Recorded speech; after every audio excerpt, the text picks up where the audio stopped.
Coucou et bienvenue sur le quart d'heure de Barbara, un rendez-vous qui fait du bien, aujourd'hui sur le thème de la connexion avec son corps.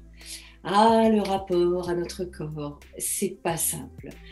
Alors, la question c'est quel regard on pose sur notre corps? Comment est-ce qu'on l'envisage? Par exemple, toi, est-ce que tu vois ton corps comme un temple sacré dont il faut prendre soin ou plutôt comme une vieille chaussette que tu traînes derrière toi? Est-ce que tu bouges beaucoup, facilement, ou est-ce que tu as plutôt la flemme de quitter ta chaise de bureau? Eh bien, l'été, c'est vraiment la bonne saison pour expérimenter une autre connexion à ton corps, en portant un autre regard sur ce qu'on peut appeler le véhicule terrestre, en soignant son corps, en soignant ton corps, par un style de vie actif, équilibré. Et tout cela, pourquoi? Pour impacter positivement ton mental et tes capacités créatives.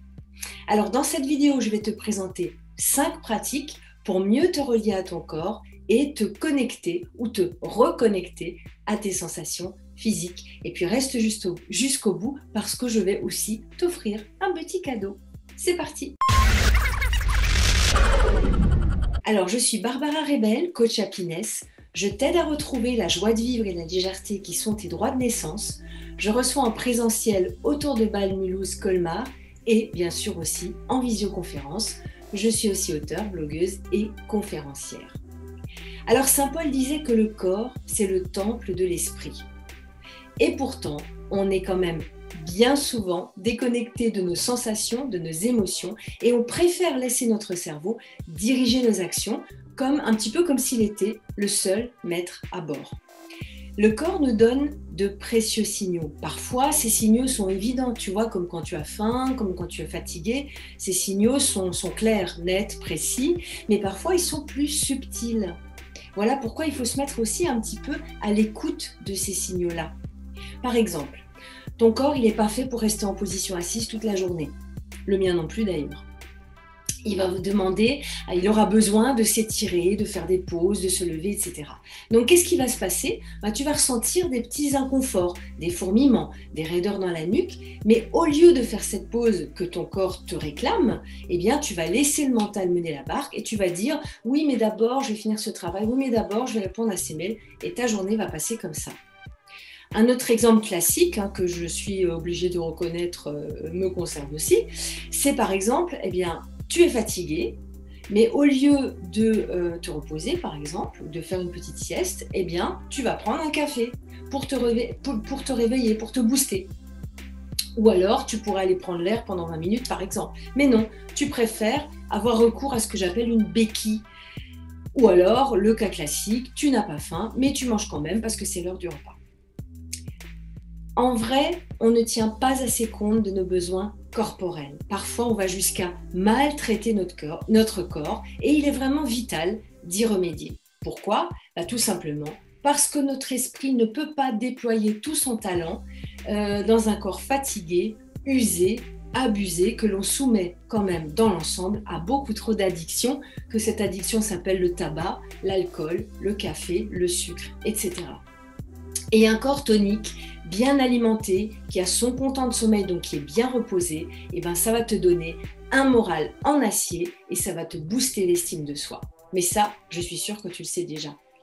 Alors la question, c'est bien sûr comment restaurer, comment nourrir, comment renforcer cette connexion corps-esprit. Alors Isabelle Payot, que j'ai eu la joie d'interviewer de la Fabrique à Bonheur, la dirigeante fondatrice de la Fabrique à Bonheur, elle parle de l'approche tête-cœur-corps. Moi, je préfère commencer par le corps, qui à mon avis est le grand oublié de la société moderne, puis le cœur, et de remonter par la tête. De toute façon, le mental est très présent dans notre culture. Alors, je vais te proposer 5 pratiques estivales, vraiment très faciles à faire en ce moment, de la plus longue à la plus courte, pour mieux te relier à ton corps et te reconnecter à tes sensations physiques. La première, eh bien, c'est tout simplement de faire du sport ou de bouger. Je te propose une séance de 45 minutes de sport ou de mouvement, d'activité physique d'intensité modérée. Alors bien sûr, le sport, c'est l'incontournable ami de ton corps. Personnellement, je me suis remise au fitness. J'aime beaucoup ce sport parce que je peux le pratiquer en toute saison puisque je le fais en salle. Et d'ailleurs, si tu ne me crois pas, je t'ai prévu une petite photo. Regarde bien. Voilà, voilà. Donc ça, c'est ma petite photo. Oui, oui, c'est bien moi, même si tu as des doutes. Et ce que j'ai fait pour pouvoir me tenir à ces séances, j'en fais 2 par semaine, eh bien, c'est que je pratique avec une amie. D'abord, c'est plus facile pour tenir le coup parce que tu vois, ça motive, mais aussi, comme on a rendez-vous, eh bien, pas question de se défiler. Le rendez-vous, il n'est pas seulement avec moi, il est aussi avec elle. Et bien entendu, c'est une amie, donc je ne veux pas la décevoir et je veux être là à chacune de nos séances. Et pour l'instant, ça fonctionne.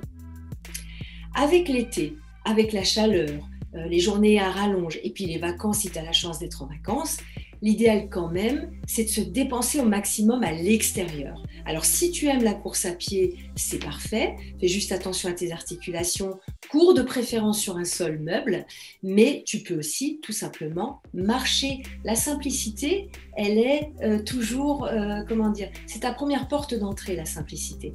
Donc tu peux marcher à pas cadencés, façon marche nordique avec les bâtons ou au moins les bras qui balancent comme un balancier. Mais tu peux aussi marcher à pas plus mesurés, à ton rythme. Veille simplement à transpirer un peu, puisque ce sera le signal, le baromètre qui t'assure que tu produis quand même un effort physique, même s'il est d'intensité modérée, comme je disais tout à l'heure. Alors, les autres propositions sportives, elles sont connues, elles sont classiques, c'est le vélo ou la natation.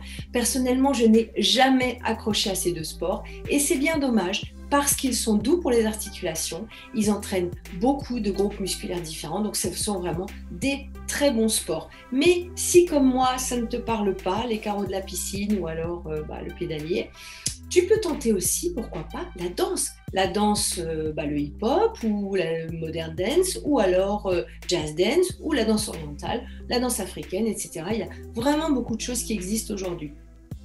Et si tu aimes te déhancher sur la musique, si tu es aussi mélomane et que tu aimes bien l'idée de bouger sur une bande sonore, eh ben, tu pourras faire de l'exercice physique tout en t'amusant. Ce que je t'invite à faire, c'est de profiter de ce petit relâchement, de ce petit temps de pause qu'est l'été, de cette petite bulle d'oxygène. Qu'on parte ou qu'on ne parte pas en vacances, il y a un ralentissement. Eh bien, fixe-toi un défi. Par exemple, tu vas dire, je vais faire 3 séances de ce qui t'intéresse, de ce qui te plaît, de ce que tu peux faire par semaine. Et tu vas les inscrire à ton emploi du temps. Je t'invite à essayer de trouver un ou une partenaire, c'est plus facile, mais tu peux aussi le faire tout seul en solo et bien sûr, t'y tenir, ça c'est très important. Et tu verras que ton moral s'emportera mieux, tu te sentiras plus apaisé, plus détendu.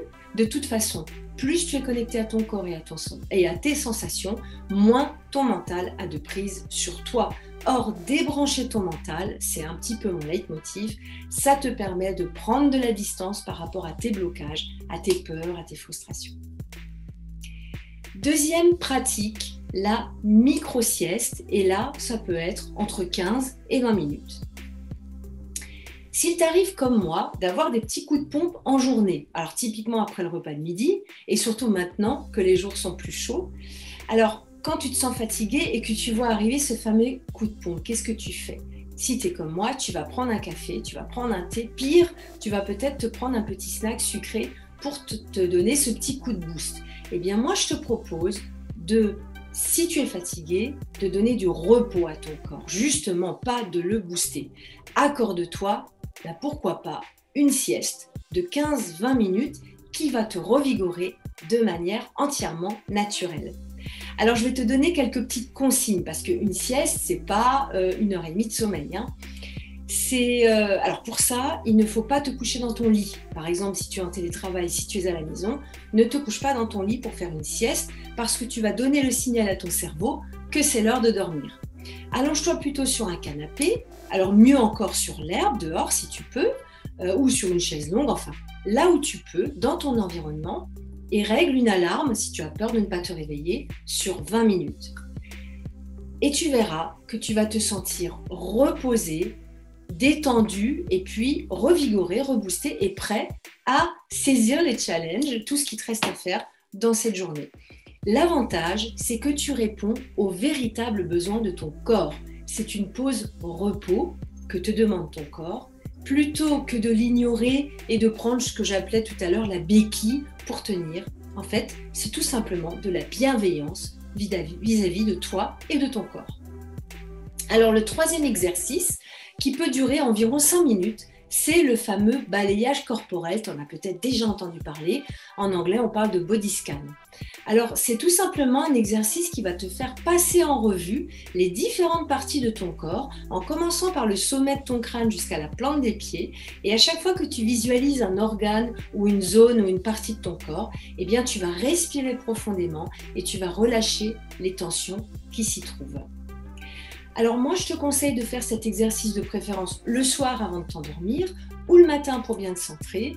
Choisis un endroit calme où tu ne seras pas dérangé, bien évidemment. Installe-toi confortablement.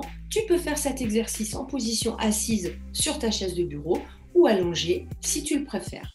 Pendant cet exercice, tu vas constater que tu es complètement immergé dans le moment présent et du coup, tes doutes et tes craintes n'auront plus prise sur toi. Donc, c'est encore un outil pour apaiser ton mental. Alors, évidemment, l'idéal, c'est de pouvoir réaliser cet exercice les yeux fermés et du coup, il va te falloir, ou disons, ce serait mieux d'avoir un guide audio. Ce n'est pas une obligation, mais c'est mieux parce que tu peux te laisser aller à la suggestion, à la voix qui te suggère les différentes zones du corps. Alors moi, je t'avais parlé en début de vidéo d'un cadeau, et bien nous y voilà. Le cadeau que je t'offre, c'est un fichier à télécharger, un fichier audio, un podcast que tu peux télécharger sur ton portable, sur ta tablette ou sur ton smartphone. Et puis, tout simplement, je t'invite à m'envoyer un mail, un simple mail à mon adresse barbara@thehappinessfactory.com. Je mettrai de toute façon mes coordonnées sous cette vidéo. Et puis, à réception de ton mail, je t'enverrai le fichier audio que tu pourras télécharger. La quatrième pratique que je te propose, c'est la douche écossaise et c'est également une pratique d'environ 5 minutes. Alors la douche écossaise, tu en as certainement entendu parler, c'est cette alternance de froid et de chaud. Ici en Alsace, proche de la frontière allemande, on parle aussi de bain Kneipp, puisque le révérend Kneipp était un pasteur allemand qui avait énormément pratiqué cette alternance de bain froid et chaud. Alors évidemment, en été, c'est le bon moment pour justement profiter de ces températures clémentes pour s'offrir ce soin. Alors on peut même parler d'hydrothérapie à la maison avec la douche écossaise. Pour toi, le bénéfice, c'est que tu vas fouetter ta circulation sanguine, tu vas activer ton système immunitaire. En ce moment, c'est plutôt une bonne chose. Et puis, ça va te donner la pêche tout simplement, ça va te vivifier, te donner envie d'attaquer ta journée dans de bonnes conditions. Alors attention quand même, l'eau ne doit pas être glacée, c'est pas non plus un exercice de warrior. L'idée, c'est pas de stresser son corps, ni de le traumatiser. Tu peux d'ailleurs aussi, quand tu vas faire cette douche, cette alternance de bain chaud-froid, tu pourras en profiter aussi, pourquoi pas, pour prendre un savon que tu aimes, qui est parfumé avec une odeur qui te plaît, qui te fait rêver, qui te transporte. Et puis, en te lavant, tu vas rentrer un peu dans la conscience de ce que tu fais, de tes gestes, et tu peux profiter de cette douche un peu particulière pour te laver aussi de tes émotions et de tes pensées négatives. Alors, tout simplement, cette douche, elle se déroule en 3 temps. Tu commences d'abord par l'eau chaude ou tiède, parce que là, quand il fait très chaud, peut-être qu'on a envie juste d'une eau un peu tiède. Tu te douches en dirigeant le pommeau des chevilles, puis tu montes progressivement vers le haut du corps, donc dans le sens du cœur. Tu commences avec cette température, je disais, tiède. Et puis ensuite, tu vas baisser progressivement la température pour arriver sur de l'eau froide. Et pareil, tu commences avec le pommeau sur les chevilles et tu remontes progressivement vers le haut du corps. Alors, tu passes à une température fraîche, puis éventuellement froide si tu le supportes, mais j'ai dit froide, pas glaciale. Et puis, tu vas répéter 3 fois ce cycle. Chaud, froid, chaud, froid, chaud, froid. Tu finis par l'eau froide, comme je viens de le dire. Et puis à la fin de la douche, tu vas t'envelopper dans un peignoir douillet, ou tu vas t'envelopper avec des vêtements chauds s'il fait un petit peu froid. Et puis, tu prends quelques secondes pour savourer ce bienfait que tu as apporté à ton corps. Ça ne prend pas plus de 5 minutes, hein. C'est très rapide, d'autant que quand la douche elle est fraîche, tu n'as pas trop envie de rester en dessous et tu verras le bien que ça te fait. Et enfin, je vais terminer par un outil que j'utilise beaucoup, c'est la cohérence cardiaque. Là aussi, c'est un exercice qui va te prendre environ 5 minutes. Pour repréciser les choses, qu'est-ce que la cohérence cardiaque? Sous l'effet du stress, ton cœur s'emballe, il bat la chamade et en fait, évidemment, il y a un lien direct entre ton cerveau et ton rythme cardiaque. Stress et le cœur s'accélère. Mais ce lien, et c'est ça qui est intéressant, il est à double sens. Autrement dit, en contrôlant les battements de ton cœur, tu agis sur ton système nerveux et c'est ça la cohérence cardiaque. Donc tu peux, grâce à cet exercice, retrouver le calme et la détente en quelques minutes seulement.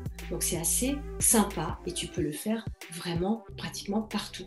Alors comment t'y prendre? Tu te munis, alors la façon la plus simple, c'est de se munir peut-être d'un bout de papier, d'un crayon et de noter ses cycles respiratoires en faisant par exemple une encoche, un petit trait. Mais je disais la façon la plus simple, pas forcément. La façon la plus simple, c'est encore de télécharger une appli parce que les applis de cohérence cardiaque vont te guider. Alors moi, je te recommande Respirelax. C'est une appli gratuite avec une petite bulle qui monte et qui descend. Donc elle monte à l'inspire, elle descend à l'expire. Donc c'est visuel, donc du coup tu l'as devant les yeux. Donc tu sais à quel moment tu dois inspirer, à quel moment tu dois expirer.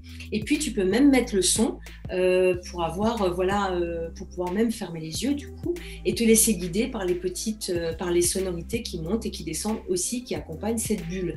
Alors le son, je trouve qu'il est quand même assez vite casse-pied, mais bon, c'est facile à paramétrer, tu peux l'enlever, tu peux aussi augmenter la durée ou la diminuer, pourquoi pas. Donc c'est toujours les mêmes consignes, tu t'installes dans un endroit calme où l'on ne te dérangera pas, tu t'assieds, tu gardes le dos droit, tu poses tes mains sur les cuisses, les pieds au sol, les jambes décroisées, et puis tu y vas tout simplement. C'est très très simple, c'est un outil d'une grande simplicité, c'est pour ça que je l'aime beaucoup, il est plus facile à mettre en œuvre que la méditation. Et il peut se pratiquer partout, au bureau, en voiture et même en marchant. Si tu marches lentement, façon promenade, ça marche aussi. Voilà, c'est tout pour aujourd'hui. Si cette vidéo t'a plu, abonne-toi à ma chaîne YouTube, à ma page Facebook, à mon compte Insta, bref, suis-moi sur les réseaux. Retrouve d'autres conseils de coaching sur mon site thehappiness-factory.com et restons en contact. J'en profite pour t'annoncer que je vais faire une pause estivale, histoire moi aussi de recharger mes batteries et de revenir avec de nouveaux sujets passionnants à la rentrée début septembre. Je te souhaite un bel été, beaucoup de repos, beaucoup de soleil sans canicule j'espère et je te dis à très vite. Bye bye.